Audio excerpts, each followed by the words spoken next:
شہزادی سوہا کی کہانی۔ ملک یمن میں ایک نیک دل بادشاہ حکومت کرتا تھا جس کی 4 بیٹیاں تھیں۔ ان چاروں میں سے ایک شہزادی بہت خوبصورت تھی۔ باقی شہزادیاں اس کی خوبصورتی اور حسن کی وجہ سے اسے بہت نفرت کیا کرتی تھیں۔ اس شہزادی کا نام شہزادی سوہا تھا۔ ایک دفعہ ان کا باپ بیرون ملک گیا۔ اس نے اپنی چاروں بیٹیوں کو بلوا کر ان سے پوچھا، ان کی خواہشات پوچھیں اور انہیں کہا کہ تم لوگوں کو کیا چیز ضرورت ہے۔ باقی تینوں بیٹیوں نے کہا کہ ہمیں سونے اور ہیرے چاہیے، لیکن جب بادشاہ نے چوتھی بیٹی سے کہا کہ تمہیں کیا چاہیے تو شہزادی سوہا نے کہا کہ مجھے ایک گلاب کا پھول چاہیے۔ جب بادشاہ واپس آیا تو وہ شہزادی سوہا کے لیے گلاب کا پھول لے کر آیا، لیکن باقی تینوں کے لیے کچھ نہیں۔ باقی شہزادیوں نے باپ کو برا بھلا کہہ کر باپ کی نافرمانی کی۔ شہزادی سوہا اپنے کمرے میں جا کر رونے لگی۔ اس کا باپ اس کے کمرے میں آیا اور اس کا پھول اس کو دے دیا اور کہا کہ دنیا میں سب سے قیمتی چیز ماں باپ کی خدمت ہے۔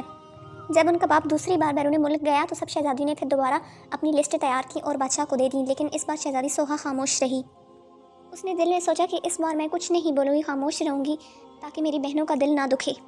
بادشاہ نے اپنی تمام بیٹیوں کے لیے زیورات لے لیے۔ جب بادشاہ واپس آنے لگا تو راستے میں جنگل تھا، رات ہو گئی تھی۔ بادشاہ نے جنگل میں ایک چمگادڑ دیکھا۔ اصل میں وہ چمگادڑ ایک بہت خوفناک جن تھا۔ چمگادڑ نے بادشاہ کو قید کر لیا۔ ایک شہزادہ یہ تمام منظر دیکھ رہا تھا۔ اس نے اپنی تیز نوک والی تلوار نکالی اور چمگادڑ کی گردن پر جا دے ماری۔ چمگادڑ اسی وقت مر گیا۔